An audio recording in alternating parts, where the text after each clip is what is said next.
10.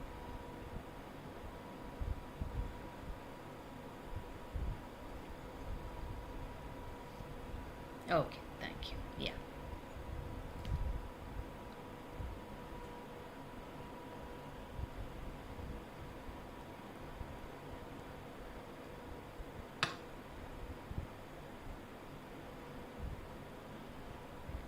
Okay.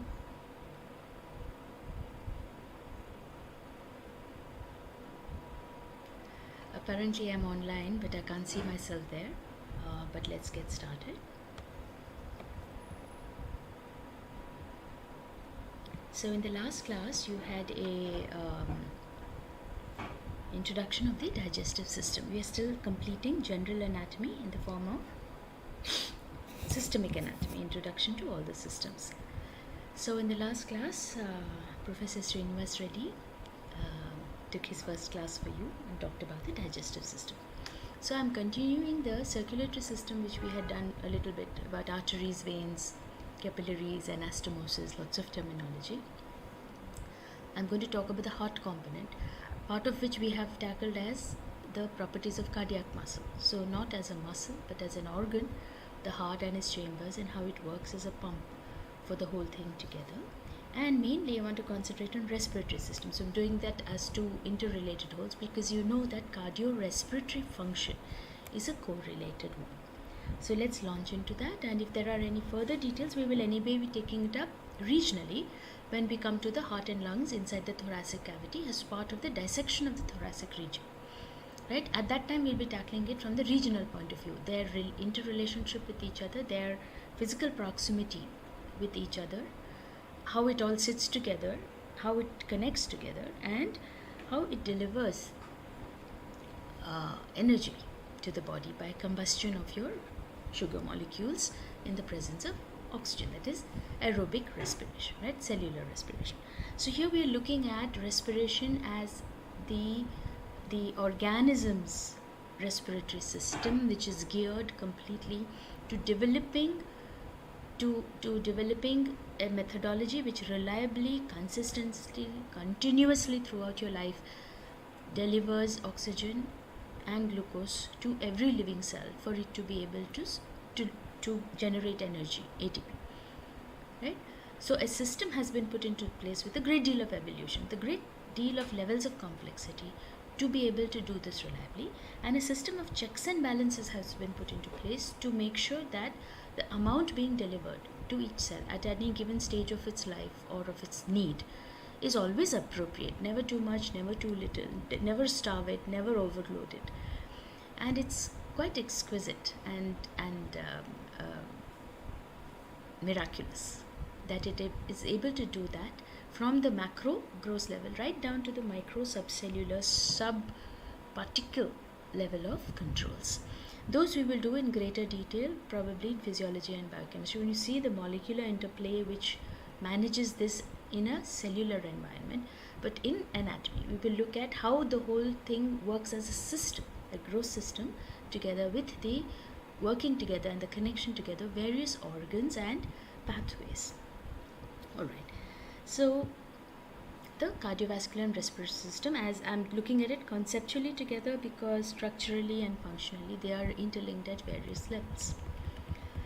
Now, as per the syllabus, you need to know the functional anatomy of the heart, the properties of cardiac muscle, which we will look at in biochemistry as well as in histology, the conducting system of the heart, which you will do when you dissect it, the cardiac cycle, which you will do in physiology, the capillary circulation, again you will do in physiology, arterial and venous blood pressure, you will learn about it and its controls in physiology, but the tubes, which are where they are, how they are, what they look like, what we call them, how the blood flows, what is a pattern before birth and after birth, all that we will teach you in anatomy.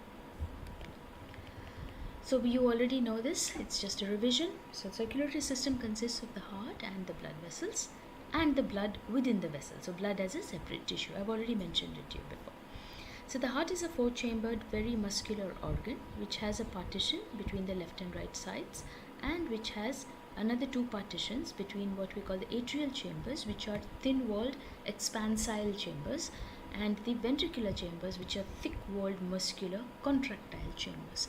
The entire muscle is arranged and looped in such a way and has such electrical and conductance properties that it will function as a singular pump.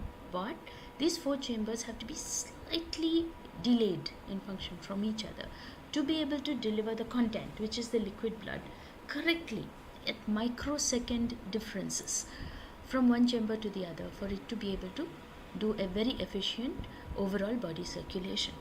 So that physiology will teach you, but we will only teach you the names. So on the left side we have a left atrium and a left ventricle. We have the pulmonary veins bringing in blood to the left atrium.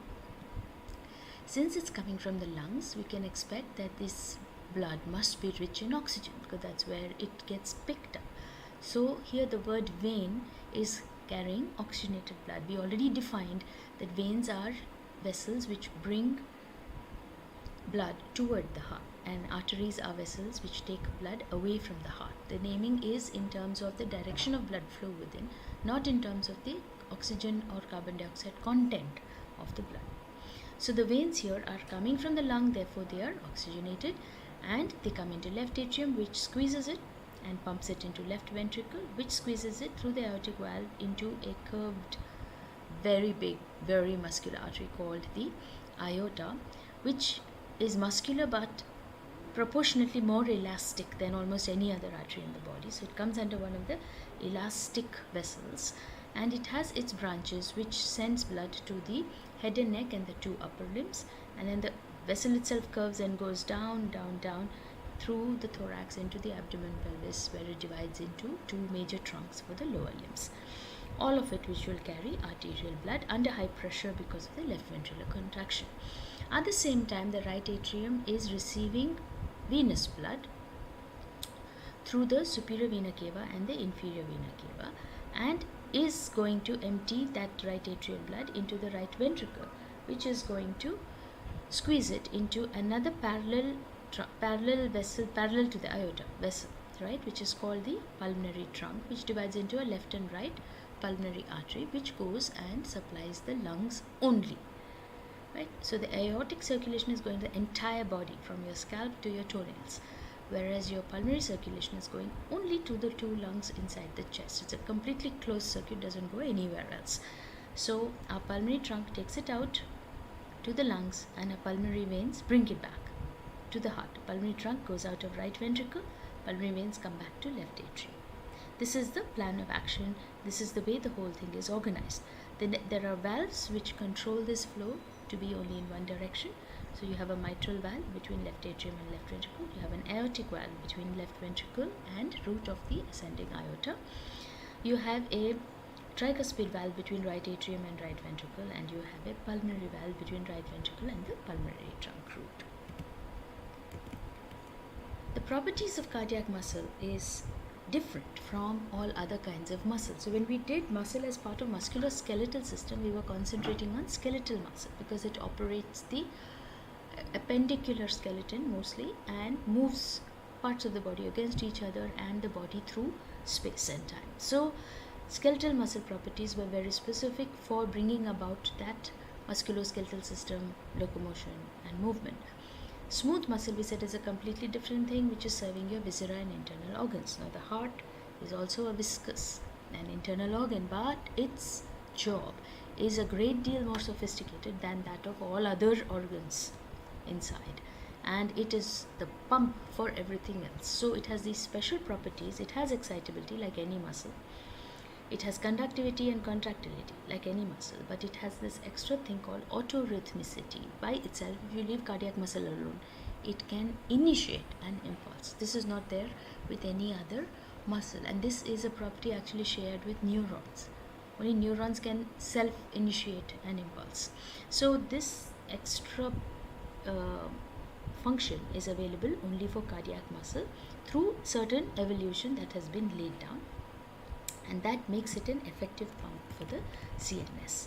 Now the cardiac conduction system consists of neuronal, or rather very specialized cardiac muscle tracts, which are structured much more like nerves than like muscles.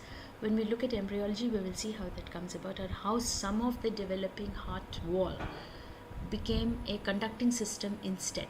not a contractile system like muscles, but a conducting system which rhythmicity, autorhythmicity dominated all of the other functions, and it is laid down in certain places with certain interconnections which determines the way it will do its function.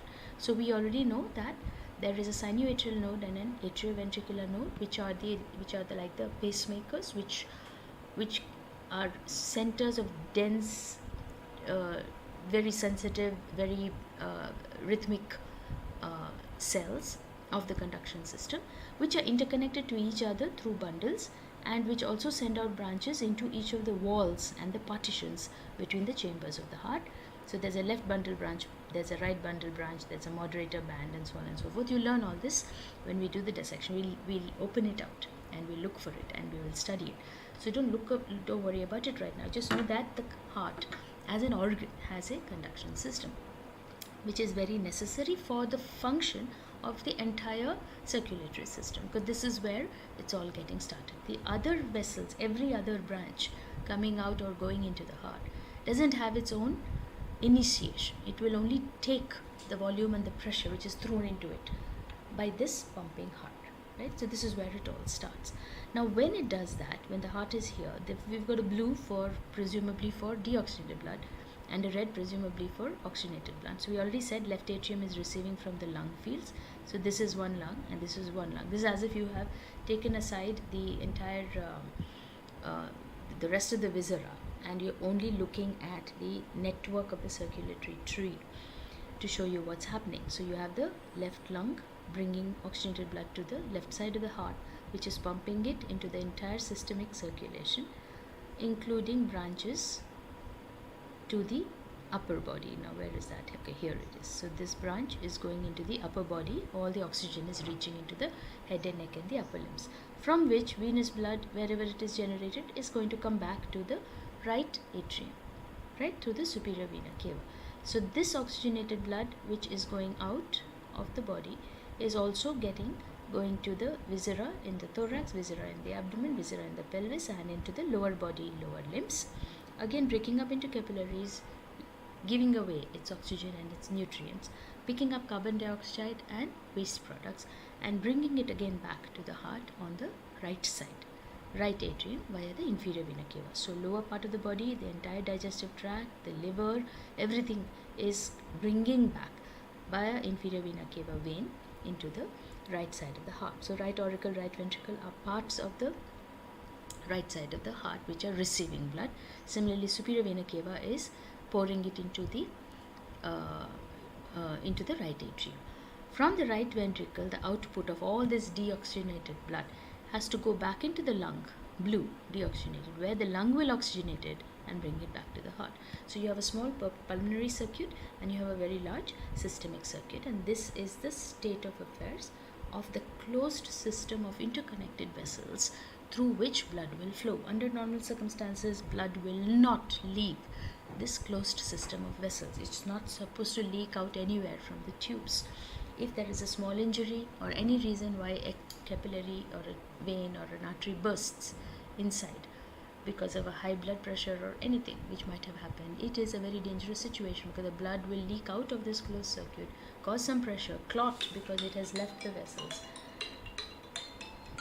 and it is not supposed to be out of its circulatory tree, right? A whole cascade of coagulation is set off if that happens, whether it's happening with blood being lost to the outside environment or inside environment. The mechanisms which kick in are the same. It's very important to keep the blood in a flowing state, sufficiently fluid, sufficiently warm, sufficiently thin or thick, and containing enough numbers of its cells, RBC, WBC, platelets, and its solutes within the plasma, and continuously moving, doing this circulation, which is being maintained by the continuous action of the heart from the time it is formed, well before you are born, to the time you draw your last breath. The system has to be on. Otherwise, the rest of your cells will die. They will suffer because they are not perfused. Now, the cardiac cycle, all about it, what are the pressures and the volume changes, will be taught to you in physiology. I won't go into that. we talked about capillary circulation in one of the classes I held, when I said that this is because of the difference between the arterial end and the venous end. There is a pressure gradient. Arterial end is emptying oxygenated and well nourished blood into the whole capillary network, which is distributing it to all the cells which are occupying the tissues in between these capillary networks, and the cells are giving up their waste products, which are being conveyed into and carried away by the venous end of the capillaries, which joins venules, which joins into veins, and which leads back to the heart. We already went through this. The blood pressure controls, again, venous pressure has to be at a very, very low level for it to be able to receive from capillaries. So highest pressure is heart and its immediate outgoing vessels, aorta and its branches, the large arteries. Then pressure will fall in the small arteries, fall further in the arterioles, which is why we call them resistance vessels. Their muscular walls are very thick comparatively. The earlier vessels were distribution vessels because they had enough elasticity to take the pressure of the cardiac output and to distribute it to their branches. Then some of the branch generations will become actually more thick-walled compared to the lumen, and they will therefore provide some resistance to the flow of blood in them. We call them resistance vessels. This is what we measure as your blood pressure. Then they break into much, much smaller, thin-walled structures, which therefore allow exchange. Because they're so thin-walled and so finely spread and make such a large surface area, they become exchange vessels, which have to empty into even lower pressure systems, which will collect it back and send it back to the heart as capacitance vessels. The respiratory system, this is what I wanted to concentrate on today. So circulatory system, I just summarized for you, dwelling on the heart as an organ with its various parts, and the circulatory tree, or the two circulations which are being maintained by the action of that heart, which is the pulmonary circulation and the systemic circulation. The respiratory system is the one which is providing the oxygen which will be distributed by this fluid tissue called blood.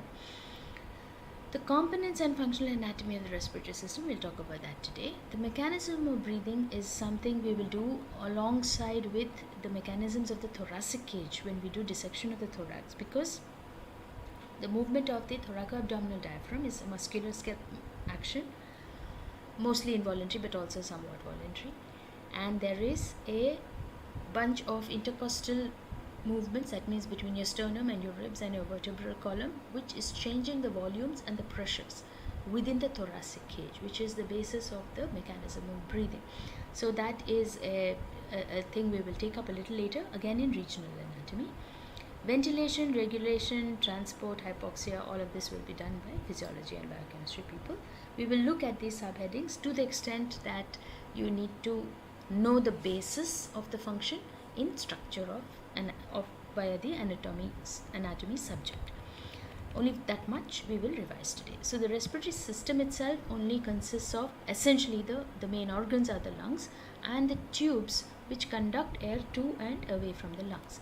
So air from the external atmosphere is can be drawn in largely through the nasal cavity, also through the oral cavity, goes through a common channel or tube called pharynx, then into an area called the larynx, which is the voice box, and from that into a common tube called the trachea, which divides into two bronchi, left and right, which further divides into several generations of cartilage supported tubes, about 14 to 16 generations of divisions of this tube, and this big tree finally ends in small air sacs called alveoli. This whole bunch of tubes and their branches and the alveoli which bud off from them, those big balloon-like structures, each is an organ which we call the lung, left and right lungs. These yellow lines on top is supposed to be the rib cage, which is supporting and protecting those very delicate, very vital organs within the thoracic cavity. The diaphragm is a muscle which is not related in the sense it is not attached to our respiratory system, but it is the one which is operating the mechanics of breathing. We are not considering it part of the system, but it's a very important part of bringing about the function of respiration for us. So the major function of the respiratory system, as the name suggests, is respiration, and circulation and respiration will go together. So nose, nasal cavity, paranasal sinuses, I'll repeat, pharynx, larynx, trachea, bronchi, lungs and alveoli. These are all the organs which together form our respiratory system. The respiratory zone is where gas exchange really takes place, is at the small micro level where the last generation of bronchioles is dividing and connecting to air sacs called alveoli, and actual gaseous exchange of oxygen carbon dioxide is taking place there. That respiratory zone, the structures which make it up are therefore the respiratory bronchioles, the alveolar ducts and the alveoli, whereas the rest of it is only conducting the air and its contents to and from. So it's called the conducting zone, which does the gas transport, right? It cleans, warms and humidifies the air. The diaphragm and intercostal muscles I mentioned, they promote the ventilation. The pulmonary ventilation is the movement of air in and out of the lungs, whereas external respiration is a gas exchange between the lungs and the blood. So at lung level, exchange which is happening is external respiration. Cellular respiration is the same exchange of gas between each cell in the tissues and the blood vessel which supplies it. So transport is the gases in the blood, and internal respiration is the gas exchange between blood and the tissues. So one level of respiration, the intake is happening in the lungs. First step intake and last step output is happening in the lungs, and the in-between step where each and every cell of the body is provided with its combustion material is called internal or cellular respiration. The mechanism of ventilation or breathing is to be able to move air into a body cavity from the atmosphere. This is because of the pressure gradients, and this happens because the diaphragm and the thoracic muscles are contracting. So when the diaphragm is contracting, it's pushing downwards, it's increasing the volume available between the thoracic cavity. As you have learned in physics, volume is inversely proportional to pressure. So when volume increases, pressure falls. In fact, intrathoracic pressure becomes negative, not intra-lung pressure, intrathoracic pressure within the thoracic cavity inside which the lung is sitting, right? So when it becomes negative, atmospheric air which is at 1 atmosphere pressure will rush in to wherever it is negative, right? And in that ingoing, the cavity which has been expanded gets filled up with the organ which is sitting there, that is the lung, which is getting filled up with all this air which is coming in, and the filling up will allow air to percolate down into the last of the alveoli, where a very rapid exchange will take place. Then by recoil, without doing anything, when the diaphragm relaxes, it comes back to its normal up position and the volume reduces, right? Therefore the pressure increases and the pressure pushes the air back out into the atmosphere. And by this time exchange is taking place, so the outgoing air composition is very, very different from the ingoing air composition.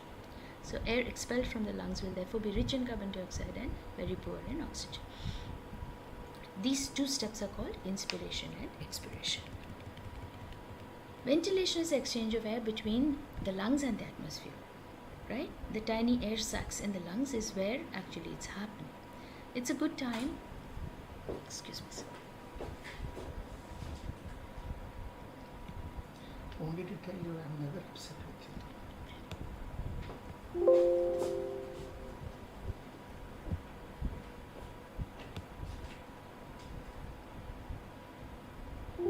Yeah.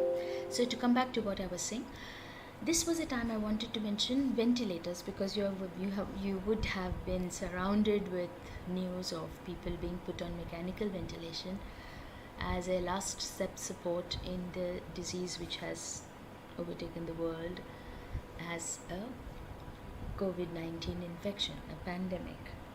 A small proportion of patients have been landed into a last stage of respiratory distress and failure, where their own system of lungs, thorax, diaphragm, so much nervous control, so much chemical control, so much autonomous system, all of it failed, and their own mechanisms could not ventilate their body, could not get sufficient oxygen into their blood.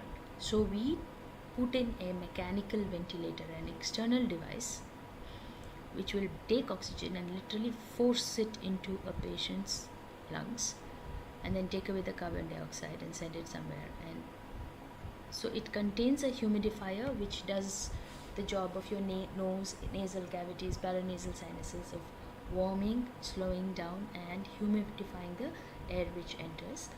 And the machine forces rhythmically but within normal parameters of pressure oxygen into the lung systems, which are not able to do it by themselves because the inspiration expiration mechanisms have failed in that particular patient. This is the last step, but before that, when the patient is already dyspneic, which means having shortness of breath, difficulty in breathing, a face mask fitted over the nose and mouth so that there is no leakage, and delivering oxygen plus air mixture will give a good high concentration of oxygen delivery with the patient's own effort. The breathing in effort is done by the patient themselves. This is when they are not yet completely sick. So a non-invasive ventilation is an early stage, and when even that's not working, the patient is not able to make any effort on by themselves, they're too sick, then we might have to put in a mechanical ventilation. So coming back, just to show you how important it is, how much we take for granted what our body does for us every day, 2000 times. We don't even think about it. It happens so unconsciously, right? Now the regulation of how much, how deep, how often, what is the rate, all of that is done through some interconnected control pathways, the center of which is in our medulla oblongata. The main function is to send signals to the muscles that we need to cause more breathing or less breathing, right? So there's a ventral respiratory group that stimulates expiratory movements, and a dorsal respiratory group that stimulates inspiratory movements. We'll do all this in detail in neuroanatomy. You just need to know that your respiratory center is in your medulla oblongata. It has a ventral group and dorsal group of neurons, and they are doing two equal and opposite balanced things, the end result of which is the maintenance of normal levels of partial pressure of oxygen and partial pressure of carbon dioxide in the arterial blood. The details of this your physiology people will teach you, but the basic elements are that you have sensors in the system, in the blood vascular system, in the lungs, in other places, which pick up how much oxygen is there in the blood, circulating blood, or in the tissue, how much oxygen actually reaching the cells. Then that information is sent off to the central controller, which is in the brainstem, pons and medulla oblongata. Also share that information with higher centers, but they are not under conscious control so much. The cortex can determine the voluntary respiratory effort that you will make. That you can decide to breathe deeper, harder, faster, heavier, whichever way you want. But that conscious action, you will make it override or superimpose it over what your brainstem will naturally do.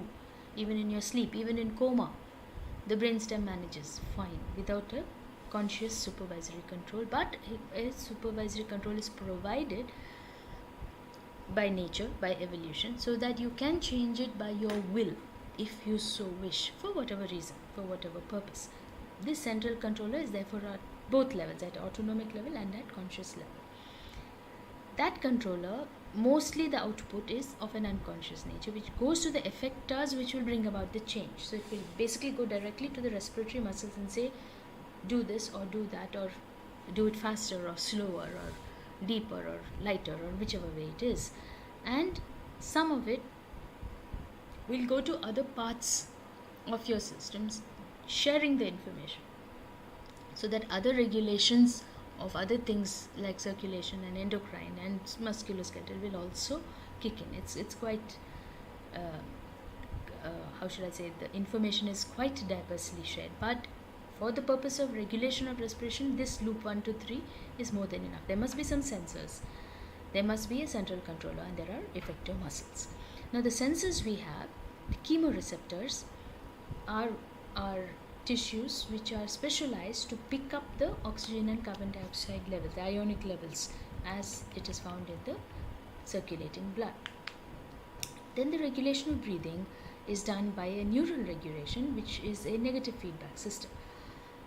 when a mechanism has been put into place to restore the original or the default states, right? So when the diaphragm and intercostal muscle contract, there will be a increase of thoracic cavity. I told you inspiration will occur. That will bring down carbon dioxide in the blood. That will act through pressure receptors in the alveoli. Then that information goes to the brain to release acetylcholine, which makes the diaphragm and intercostal muscles relax. Which means once the brain gets this information from the alveoli, it says, okay, we have enough, and the muscles will relax. So the cavity decreases and expiration occurs. So the carbon dioxide increases in the blood. That information again goes to medulla oblongata, same thing, information, and again it makes them contract. So this regulation happens is an alternative take a breath, let it go, take a breath, let it go kind of loop of control. Chemo regulation happens, like I mentioned before, by the levels of oxygen and carbon dioxide, or the pH, that is your acidity alkalinity levels in the blood. This is picked up by certain receptors. And where are they? There are structures called carotid bodies and aortic bodies within the blood vessels, which is why I mentioned circulatory system in the beginning. This oxygen, which is being provided by our respiratory system, is flowing and is carried by the circulatory system. And therefore in the circulatory vessels, sensors are provided in the form of chemosensors, which will pick up this low oxygen and send it as an information to medulla. Which part of medulla? The inspiration center. So inspiration center will say, oh, low oxygen, I need to inspire more. It will increase the rate and depth of the respiration and make more oxygen available in the blood. Same thing, if there is more carbon dioxide or a low pH, more acidity, carbon dioxide in the blood is carried as HCO3 minus, negative ion. That is going to be showing if it's going to be rising, the pH of the blood will fall. That chemoreceptor is there in the medulla. Now the medulla, the brain stem, is getting its own blood supply, isn't it? So whatever blood is coming to the medulla, the medullary tissue is bathing in it, and it has chemoreceptors. So this is not in the circulatory system, this is in the nervous system. So one bunch of receptors located within the circulatory system tubes, another bunch of receptors located in the CNS itself, and both are going to tell the inspiration that we need more oxygen. Therefore it will send the effector impulses to increase the rate and depth of respiration and increase the amount of oxygen absorbed into the blood. So more oxygen becomes available in the blood and more carbon dioxide is exhaled out, so that the pH can be restored back to normal. This will be again dealt in much more detail in the other two subjects. I'm only mentioning it now that we have the anatomical connections in place for all this to happen. There are tissues which are modified for chemoreception in both the circulatory system and in the medulla oblongata. Now transport of gases is happening, we said, in the blood. There are two ways it can happen. One is it can be dissolved oxygen and carbon dioxide in the plasma, or it can be in the ionic form, right? Another way is you have some special mechanism of holding it within the cells, and this is the hemoglobin that we have. So you have an oxyhemoglobin, right, and you have a carboxyhemoglobin. Hemoglobin is a special molecule within your red blood cells, which has been created and designed only to carry that oxygen in a maximum way from lungs to wherever it is required. So the gas molecules move from high concentration to low concentration, and gas exchange happens with air in the cells, but the transport of oxygen as the combusting element required happens in many ways, right? So in inspired air, alveolar air, you have a partial pressure of oxygen of 104 and partial of carbon dioxide of 40, and therefore exchange will take place.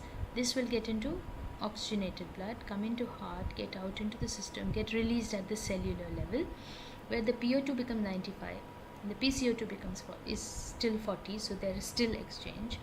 Then in the body tissues, the PO2 becomes 40 and the PCO2 becomes 45. So CO2 gets out and gets carried back into right heart, which gets carried to lungs and sent out.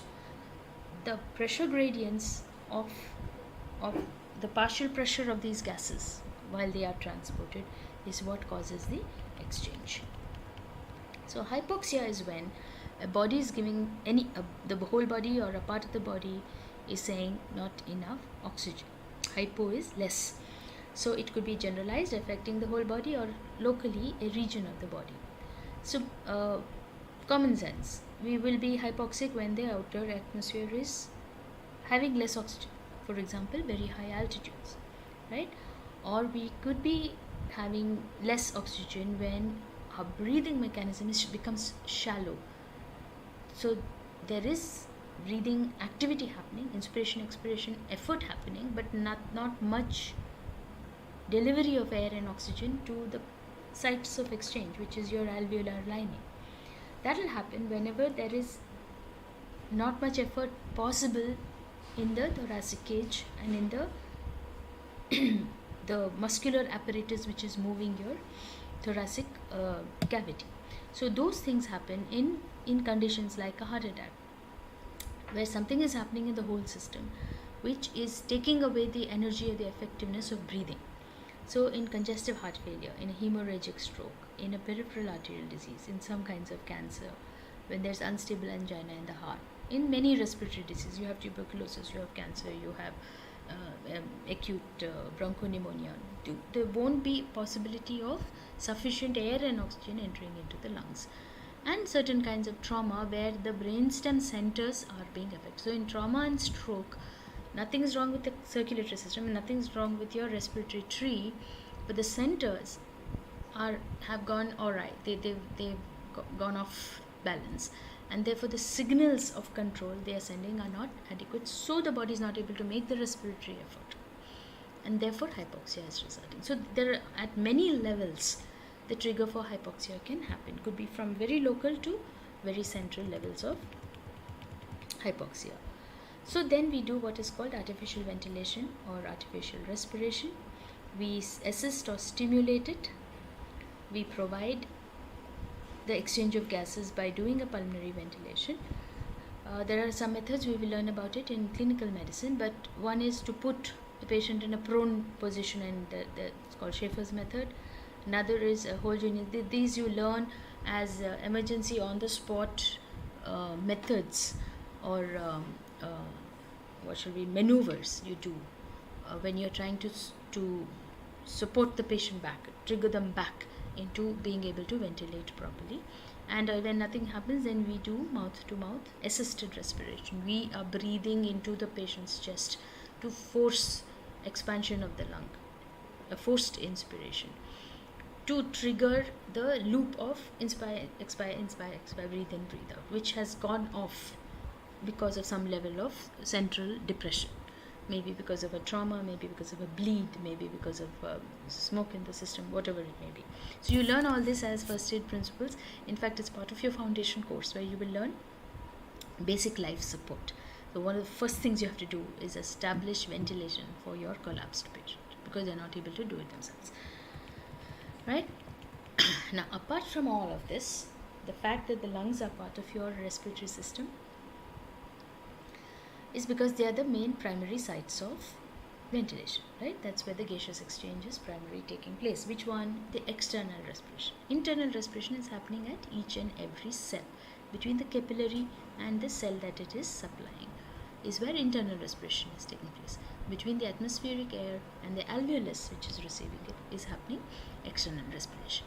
This primary function apart, lungs also do non-respiratory functions, like it allows some body temperature to be lost, right? So heat elimination happens via the lungs. When breathed out air is warm, you lose some body heat through it. Similarly, breathed out air is humid. It contains a good quantity of water vapor in it. So you also lose body fluid or liquid or water through your expiration.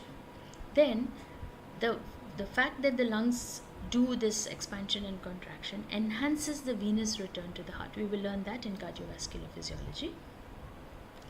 Because it is a place where you lose carbon dioxide from the blood, you're changing the ionic content of blood, which is called the acid-base balance, or the respiratory physiology, which is closely interlinked with renal physiology, because the kidney is another place where ionic balance is being maintained.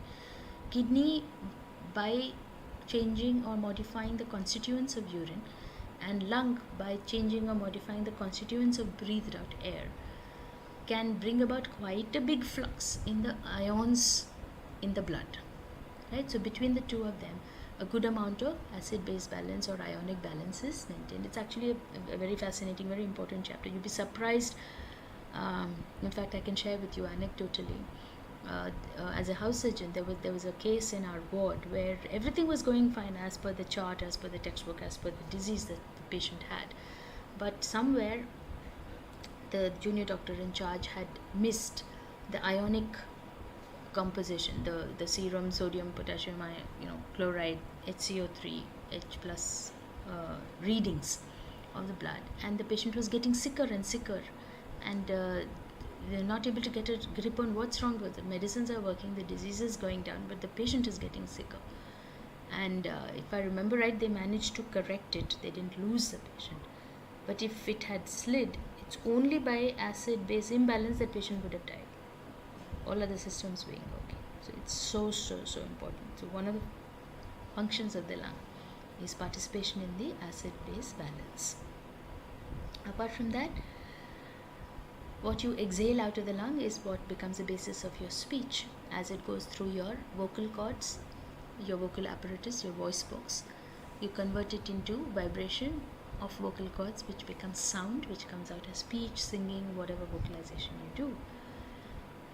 The lining of the respiratory passageways, including of the respiratory bronchioles and all that, traps particulate matter which is coming in through atmosphere here. So therefore it is also a defense against the external, like your skin is a defense against the external environment. The lungs also have their defensive lining. We'll learn that in histology, how the tissues are equipped to protect themselves against anything which we call external environment. Then, to some extent, the pulmonary circulation filters stuff which is moving through it. Not too much, but it does modify and activate or inactivate certain molecules which are passing through. And not lungs, but nose is where smell happens. So it's not a function of the lung, but of the respiratory system.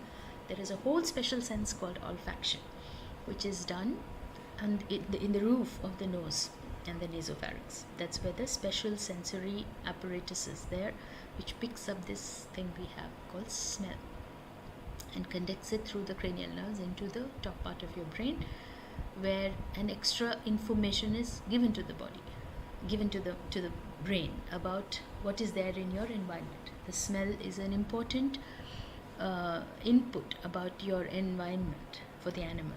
And in lower animals, it's very extremely important. They are sensitive to a much wider range of molecules, and their behavior modification in response to smell is much higher than ours.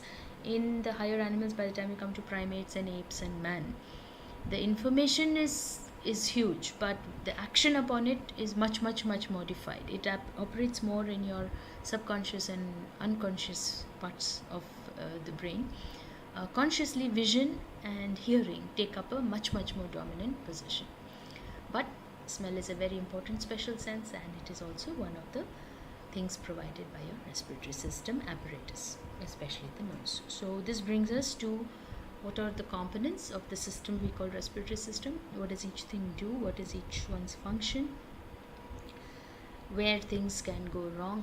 What are the levels and loops of control which make it function effectively, no matter what is happening to that organism's environment. Air breathers need this kind of a system to be able to deliver oxygen to each and every one of their cells, living cells, isn't it? And there is a multi-level mechanism allowing oxygen to travel in a fluid medium to each and every tissue and organ as required. Now, certain organs will have a higher oxygen demand, and other organs may not have that much of an oxygen demand. So this proportionate importance, weightage, is also maintained through the respiratory center in the brain. Certain organs will get better representation of if there is little bit of oxygen available, mostly your brain and heart and probably your kidneys will get it, because those functions are vital. And if they start collapsing or going into failure, then you're in real trouble. Right? Your musculoskeletal system may not get the oxygen preferentially, unless you are in a fight or flight mode and it is necessary for survival of life, that you have to escape that place.